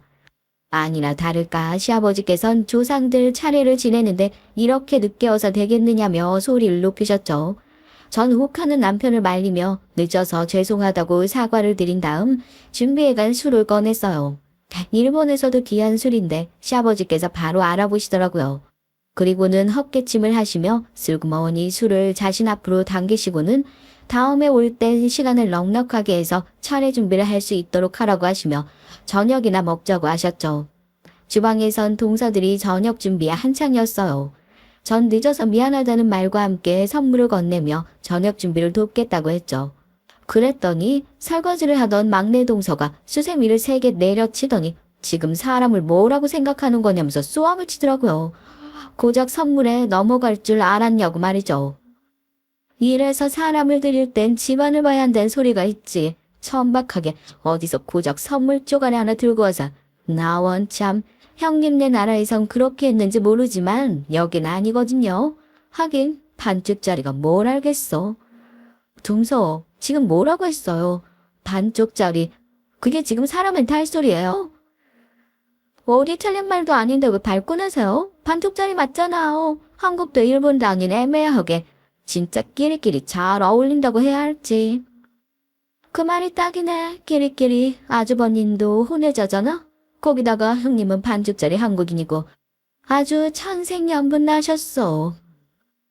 오늘 제가 늦는 바람에 둘이서 차례 준비하느라 힘들었다는 거 알고 그 부분에 대해선 정말 미안한데 아무리 그래도 윗사람은 나거든요. 예의는 좀 갖추지 그래요. 저온 가져온 선물을 식탁에 던지도 올려두고는 방금 한 말에 대해 사과를 하라고 했어요. 제게 있어서 반쪽짜리라는 소린 아킬레스건이나 마찬가지였거든요. 전 일본에서 혼혈이라는 이유만으로 차별을 받아오면서 상처받은 일들이 한두 번이 아니었어요. 그게 마음의 상처든 몸의 상처든 말이죠. 중고등학교를 다닐 때까지 줄곧 이어져 온 소리라 전 그 반쪽짜리란 말이 정말이지 소름 끼칠 정도로 견디기가 싫었답니다. 물론 이젠 어느 정도 내성이 생겼다고는 하지만 가족들에게 이런 소리를 듣는 건 처음이라 정신이 아득해지는 기분이었어요. 하지만 두 사람은 절대 사과할 수 없다는 반응이었죠. 오히려 더 큰 소리를 냈어요. 주방에서의 소란스러움에 거실에 계시던 시아버지께서 큰 소리로 뭐 하는 짓이냐고 화를 내셨죠. 그 소리에 사색이 된 동서들은 입을 꾹 다물곤 황급히 식탁에 던져둔 제 선물을 챙기더니 일사불란하게 움직이기 시작했습니다. 전 시아버지의 말 한마디에 이렇게 달라지는 동서들을 보면서 신기하기도 하고 뭔가 꺼리찍하기도 했어요. 저녁 식사를 마치고 전 주방에 남아서 뒷정리를 시작했습니다. 동서들은 준비는 자기가 했으니까 깔끔하게 뒷정리하라는 말만 남기고는 방으로 들어간 상태였죠. 주방 청소까지 하고 나오니 동서들이 얘기를 나누는 것이 들렸어요. 제가 선물한 가방이 꽤나 마음에 드는 것 같았죠. 이거 일본에서만 구할 수 있던 크라인이지? 세상 이걸 어떻게 손에 놓대? 돈 좀 있다 하는 집안 딸이라고 하더니만 진짜 부던가 봐요. 그이가 그러는데 이번에 한국에서도 사업을 크게 할 생각이라서 아버님은 엄청 노리고 있다던데요. 노려서 무엇이게? 한몫 크게 챙겨보시려고? 아버님은 그 돈을 다 어디다 쓰시는 건지 모르겠네. 아우. 그러니까요. 여기저기서 부지런히 긁어 모으시더라고요. 그리고 일본 형님 말이에요. 머리가 어떻게 된 사람 아니에요. 아니 이렇게 돈이 많은데 왜 아주머님 같은 사람을 선택했대요. 고작 혼외자라니. 저라면 절대 그런 선택 안 하죠. 그러니까 그나저나 이 가방 너무 예쁘지 않아? 보는 눈은 있나 봐.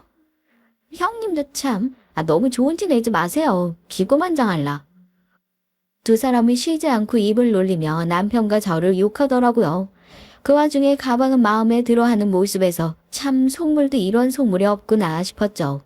저 역시 두 사람을 속으로 욕하면서 방으로 들어왔답니다. 다음날 아침 일찍부터 차례를 지내고 저희 부분 일이 많이 밀려있다는 핑계로 급하게 일본으로 돌아왔어요. 물론 당연히 거짓말이었죠. 저와 동서들 사이인 점점 멀어져 갔습니다. 전 시댁과 얽히면 안 되겠다는 생각이 들어서 시아버지께 드리던 전화도 점점 뜸하게 됐어요. 그러던 어느 날이었습니다. 갑자기 연락이 오신 시아버지께서 겨울 휴가로 일본에서 보내겠다고 하셨어요. 온 가족들을 다 데리고 갈 생각이니 공항에 나와 있으란 말을 하시는데 남편은 눈에 띄게 싫어하는 모습이 역력했죠. 왜 일본으로 오시는지 알 수 없다고 했지만 전 어쩔 수 없지 않겠냐고 말하며 그런 남편을 달랬습니다. 전 부디 큰일 없이 잘 넘어가길 바라기만 했어요. 하지만 가족여행은 순탄하지 않았습니다. 전 부모님께 부탁을 드려 고즈넉한 별장으로 시댁 식구들을 모셨어요. 공항에 리무진까지 보내는 등 나름 이벤트적인 요소들도 준비를 했죠. 이런 저의 행동에 서방님과 시아버지께선 무척이나 만족스러운 얼굴을 하셨지만 동서들은 내심 놀랐는지 눈치 보기 바쁘더라고요. 숙소에 도착한 서방님과 아버님은 노천 온천에 깜짝 놀라시며 대접을 제대로 받는다고 즐거워하셨어요.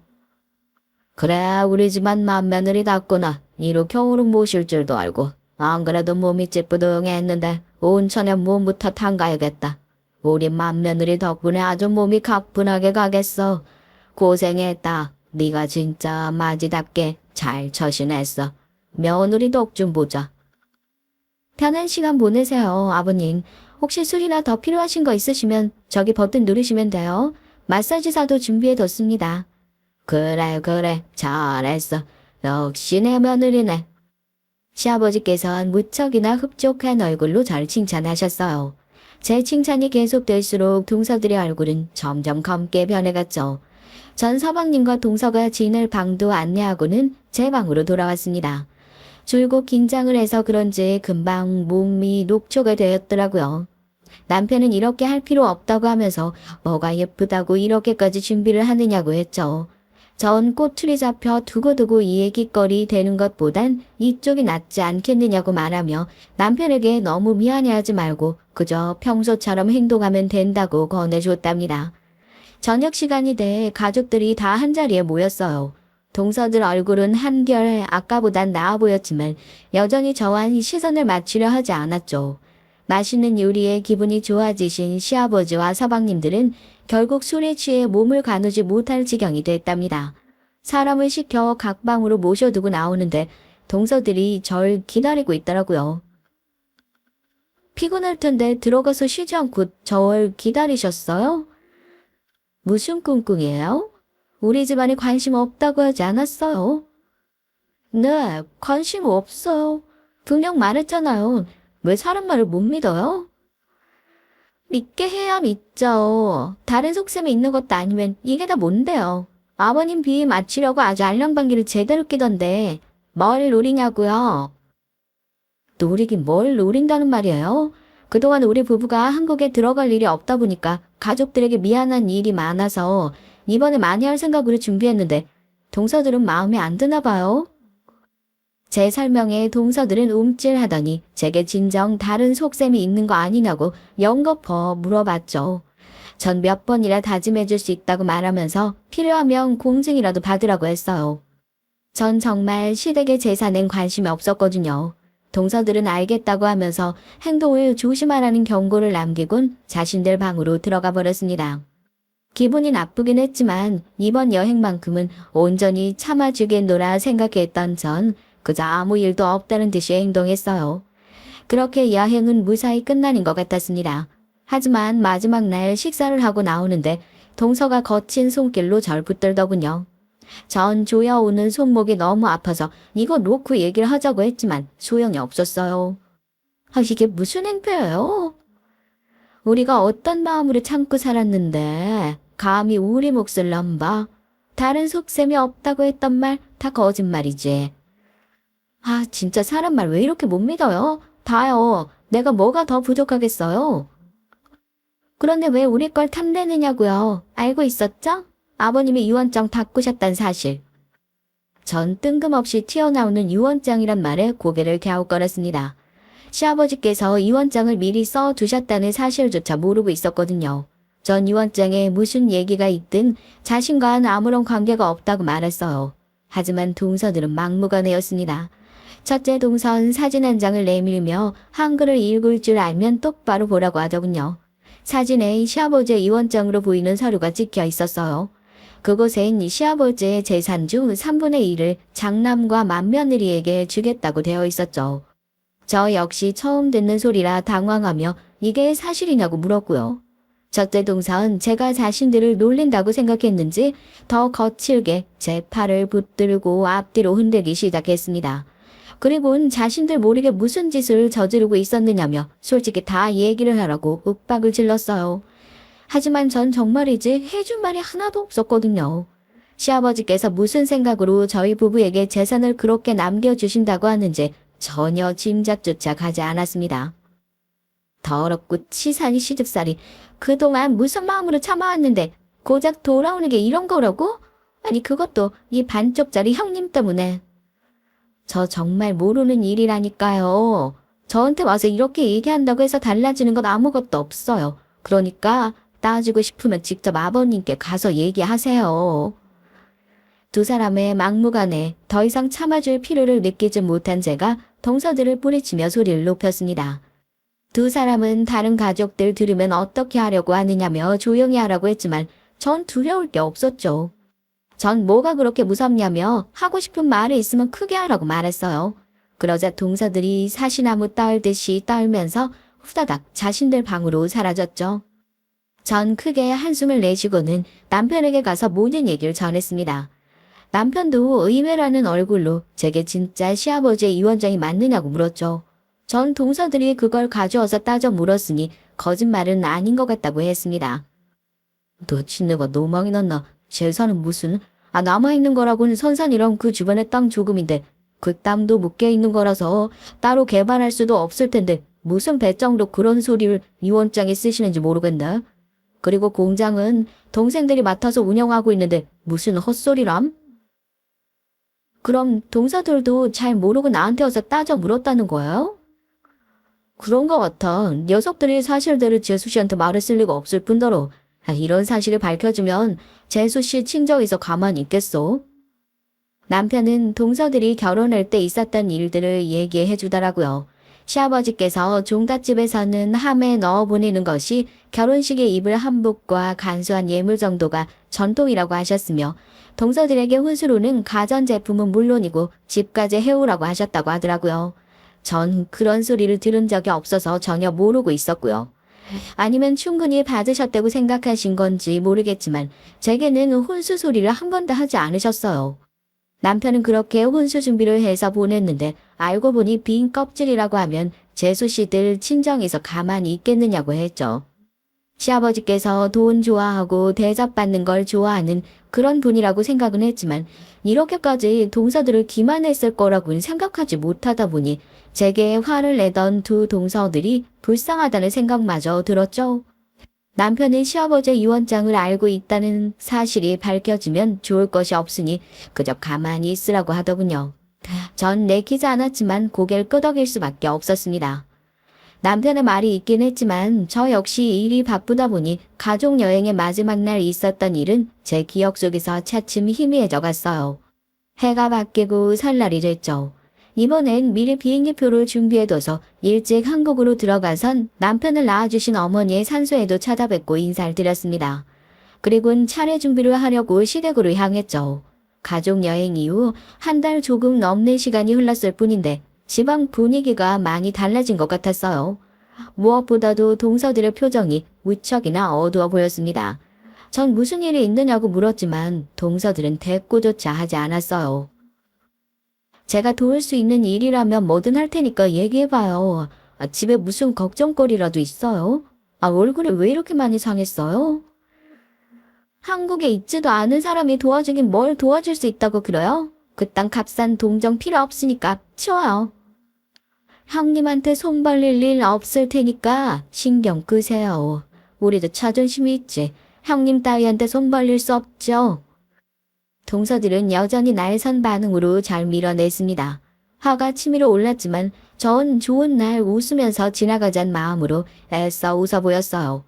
그리고는 저 역시도 동서들을 무시하고 제 할 일만 묵묵히 했답니다.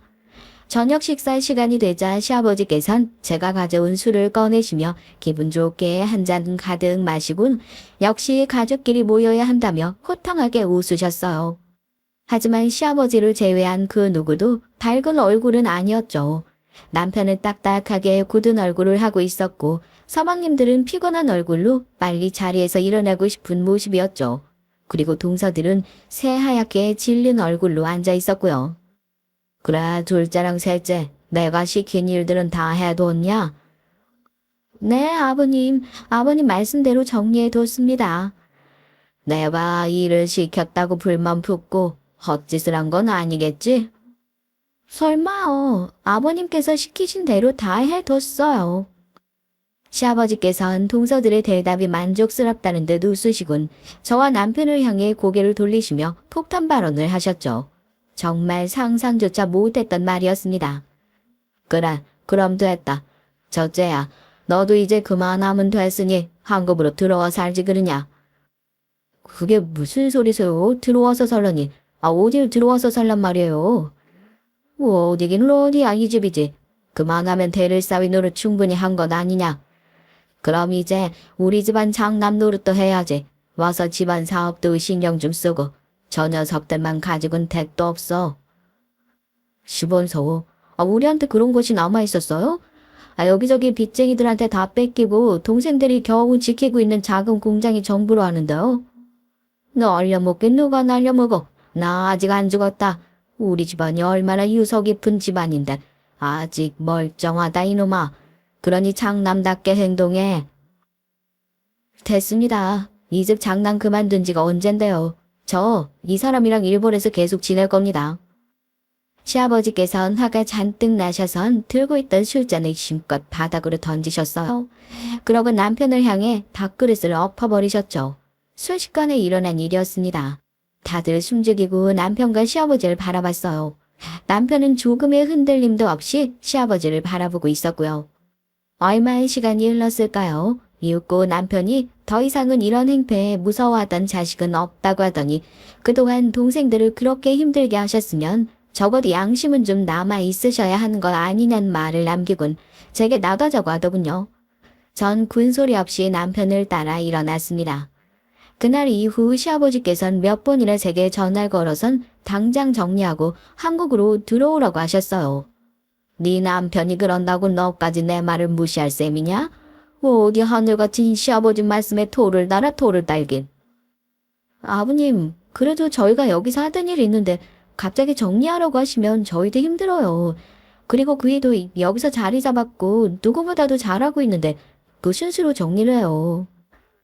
그럼 그 일을 가지고 한국 오면 되는 거 아니야? 어차피 양가 사돈으로 맺어졌는데 그 사업 가져와서 우리 집안 걸로 만들어도 되잖아.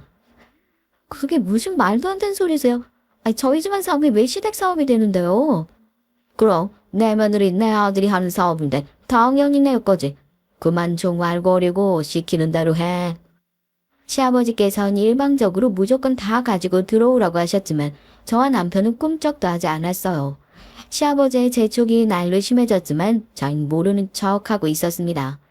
저희가 반응이 없자 시아버지께서도 지치셨는지 점점 연락이 뜸해지셨죠. 그러다 사건이 터진 것이었습니다. 원래 돌아가신 시어머니 제사엔 저희 부부가 일체 참석을 하지 않았어요.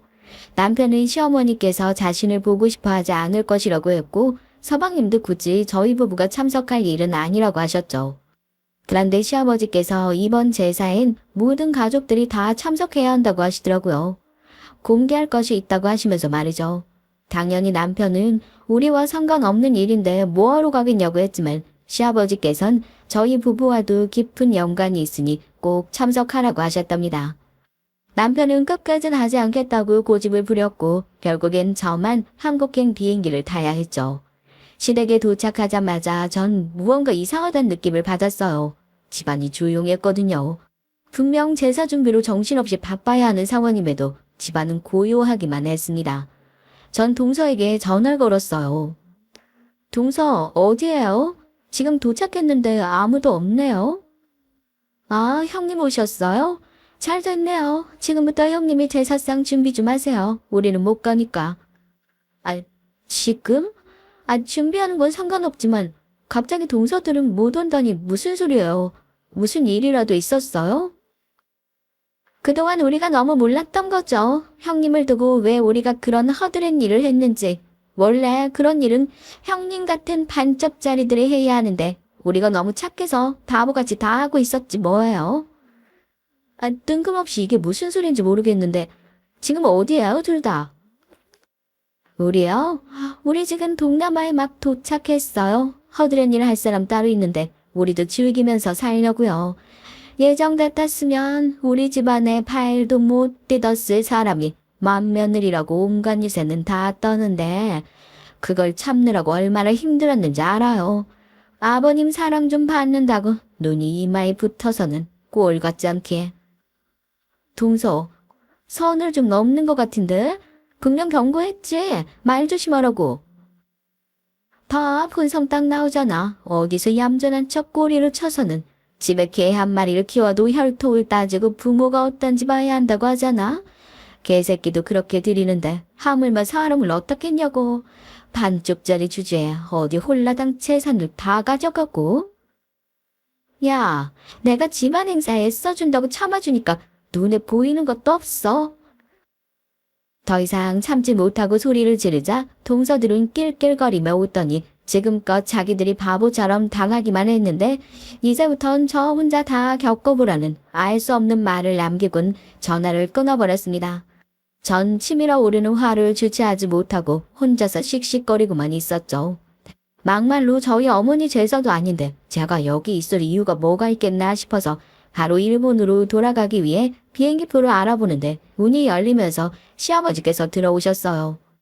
한 손엔 검정 비닐봉지로 길이가 긴 무언가를 사들고 말이죠. 시아버지께선 다들 어디 갔냐고 물어보시더니 저더러 혼자 왔느냐고 하셨죠. 전 침착하게 동서들과의 얘기를 하려고 했어요. 그런데 화가 너무 나서 호흡이 진정되질 않더라고요. 시아버지께선 제 등을 토닥이며 천천히 얘기를 해보라고 하시곤 무슨 일이냐고 물어보셨죠. 아버님, 글쎄 동서들이 진짜 제가 무슨 죄를 지었다고 그런 말을 하는지 정말 죽고 싶어요. 뭐니 천천히 얘기를 해보라는데 울긴 왜 울어. 둘째랑 셋째는 어디 가고 너 혼자 있어? 막상 얘기를 하려는데 갑자기 서울음이 복받쳐 오른 전 눈물을 꾹꾹 참아가며 동서들과의 전화통화에 대해 말씀드렸습니다. 무슨 일이 있었느냐고 혹시 시아버지는 알고 계시느냐고 물었지만 시아버지께선 벌겋게 달아오른 얼굴을 하시고는 아랫입술을 일자로 굽게 다무셨죠. 그리고는 손에 쥐고 있던 긴 봉지를 만지작거리면서 따끔하게 혼쭐을 냈어야 했는데 부족했다고 중얼거리셨습니다. 전 무슨 소리냐고 물었지만 시아버지께선 아무 일도 아니라고 하시더니 시간도 늦어 비행기도 없을 텐데 하룻밤 자고 가라고 하시더군요. 시아버지께서 권해주시는 것이라 당연히 그렇게 하겠노라 대답을 해야 되는데 이상하게 불안한 마음이 들었죠.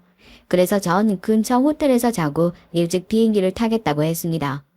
하지만 시아버지께선 시댁에 와서 그냥 가는 법이 어디 있느냐면서 무서운 얼굴로 자고 가라고 하시더라고요. 그 눈이 어찌나 무서운지 차마 싫단 소린 못하고 결국 시댁에 올 때마다 사용하던 방에서 하룻밤 자고 가기로 했어요. 온몸이 피곤했지만 이상하게 잠이 오질 않았죠. 오히려 더 정신이 또렷해지기만 했어요. 옷도 갈아입지 않고 침대에 누워있던 전 아침이 되면 바로 이 집을 나설 생각으로 날이 밝기만을 기다리고 있었습니다. 하지만 제가 원하는 대로 일은 흘러가지 않았어요. 새벽 6시가 되자마자 집을 나설 생각으로 전 방문을 잡았는데 이게 무슨 일인지 손잡이가 돌아가질 않더라고요. 어디 문이 고장났나 싶어서 힘껏 힘을 주기도 했지만 무언가에 가로막혀 있는 건지 꼼짝도 하지 않더라고요. 전 문을 두드리며 시아버지를 불렀습니다. 벽이 얇은 집이라 큰 소리가 나면 들리고도 남았을 텐데 당 밖은 고요하기만 했어요. 전 남편에게 전화를 걸었죠. 아직 자고 있는지 전화를 받지 않더라고요. 충전기를 챙겨오지 않아서 남아있는 배터리도 얼마 되지 않는데 문이 열릴 기미가 보이질 않더라고요. 전 있는 힘껏 문을 두드리며 열어달라고 외쳤지만 달라지는 건 아무것도 없었습니다. 전 서둘러 119를 눌렀어요. 그런데 그때 방 밖에서 시아버지의 목소리가 들렸습니다. 얌전히 좀 있지 못해? 우리 아들 올 때까지면 되니까 소리 내지 말고 조용히 있어. 아버님, 이게 무슨 짓이세요? 사람을 가두시다니요. 당장 119 부르겠어요. 마음대로 해봐라. 만에 하나 사람 부르면 내가 무슨 짓을 할지 어떻게 알고? 에? 아버님, 그게 무슨... 그러니까 처음부터 집에 들어오라고 했을 때 순순히 왔어야지. 왜 사람이 이렇게까지 하게 만들어? 하여튼 여자들은 맞아야 정신을 차린다니까. 다른 것들도 한동안 손을 안 댔더니 겁을 상실해서는 뭐 동남아? 감히 누구 돈으로 동남아를 가? 전 시아버지의 말씀에 정신이 아득해지는 것 같았습니다. 아니 이게 다 무슨 소린가 싶었죠. 순간 예전의 동서들이 한 말이 떠오르더군요. 저더러 혼자 살겠다고 빠져나갔다는 말을 했었는데 그 말의 뜻이 이것인가 싶었습니다. 문 밖에선 회초리를 휘두르는 소리가 들렸어요. 시아버지께선 몇 대 맞다 보면 시아버지를 공경하는 마음이 생길 것이라는 이해할 수 없는 말을 하면서 문을 열고 계셨죠. 문고리가 돌아가는 모습을 보는데 정말이지 죽을 것 같이 무섭더라고요. 문이 열리고 시아버지께서 흉흉한 회초리를 가지고 방 안으로 들어오셨습니다. 전 최대한 몸을 웅크리고 구석으로 숨었지만 시아버지께선 음흉한 웃음을 지으시며 다가오셨어요. 진짜 이대로 죽는구나 싶은 그때였습니다. 갑자기 어수선한 소리가 들리면서 시아버지를 찾는 남자들의 목소리가 멀리서 들렸죠. 이게 무슨 일인가 싶어 시아버지께서 몸을 돌리시는데 그때 전 있는 힘껏 시아버지를 밀치고 방 밖으로 달려나갔습니다. 그리고는 살려달라고 소리를 질렀어요. 제 뒤를 따라 시아버지가 나오시는 소리가 들렸고요. 전 맨발로 미친 듯이 사람들의 소리가 들리는 곳으로 달려갔습니다. 경찰이더라고요. 전 살려달라고 소리를 지르며 경찰을 향해 몸을 날렸습니다. 경찰들은 이게 무슨 일이냐고 제게 물었고 전 반쯤 정신이 나간 상태로 시아버지가 절 가두고 때리려고 했다고 말했어요. 하지만 급한 나머지 일본어로 외쳤죠. 제 말을 이해하지 못한 경찰들이 서로 시선을 교환하고 있는 와중에 한 여자 경찰이 큰 소리로 외쳤습니다. 시아버지가 이분을 가두고 때리려고 하셨대요. 저게 저 사람인 것 같아요. 여기가 감히 어딘 줄 알고 내 허락도 없이 들어와. 박절기 씨 되십니까? 경찰입니다. 상습적으로 며느리 때린다는 신고가 있어서요. 때리기는 누가 누굴 때렸다는 거야? 고작 그런 일은 내 집에 허락도 없이 들어와? 서장 어딨어? 당장 서장 데려와. 저도 어젯밤부터 갇혀있다가 방금 맞을 뻔했어. 맞아요, 저 사람. 시아버지께서는 자신은 그런 적이 없다고 발뺌하셨지만 제가 나서서 상황을 설명하자 경찰 두 사람이 시아버지의 팔 양쪽을 잡고는 서로 가서 얘기를 좀 하자고 하더군요. 시아버지께서는 자신이 뭘 잘못했다고 끌고 가느냐며 당장 서장을 부르라고 소리를 지르셨지만 경찰들은 묵묵히 시아버지를 경찰차에 태우기만 할 뿐이었습니다. 제게 함께 가서 상황을 증언해 달라고 하셔서 저 역시 경찰서를 향했죠. 경찰서에 도착해서도 시아버지께서는 자신에겐 아무런 잘못이 없다고 하시며 다 며느리들이 작당을 하고 모험을 하고 있다고 하셨어요. 제가 나서서 있었던 일들을 증언하자 시아버지께서는 자신은 훈육을 했을 뿐 때린 적은 없다고 하시더군요. 이것들이 어른 말하기를 우습게 여기기에 내가 가르침을 좀 줬을 뿐이야. 그게 어떻게 때린 게 된단 말이야. 사랑에 매 몰라? 다 가풍을 위해서 내가 훈육을 좀 했을 뿐이야. 훈육이라니 지금이 어떤 시대인데 회초리로 휘두르신단 말이에요. 저한테 뭐라고 하셨죠? 여장 맞아야 정신을 차린다면서요. 이게 어디다 대고 눈을 똑바로 뜨고. 시아버지께서 제게 달려들으려고 하자 경찰들이 제 앞을 막아서곤 강한 힘으로 시아버지를 누르더군요. 잠시 후 남편이 헐레벌떡 경찰서로 들어왔습니다. 제가 연락이 되지 않아 걱정이 돼서 한국행 비행기를 탔는데 한국에 도착하자마자 제가 남긴 음성을 듣고 달려왔다고 하더군요. 남편을 보니까 긴장된 마음도 풀리는 것이 눈물이 터져 나왔어요. 경찰에게서 설명을 듣고 난 남편은 다짜고짜 시아버지께 다가가서는 주먹으로 뺨을 후려치더군요. 경찰들이 미처 막을 새도 없이 말이죠. 시아버지께선 어디 자식이 아비를 때리느냐며 당장 잡아가라고 경찰들에게 고래고래 소리를 질렀습니다. 남편은 앞으로 자신은 부모 없다 생각하겠다고 말하곤 경찰에게 조사가 끝나면 가도 되느냐고 물었죠.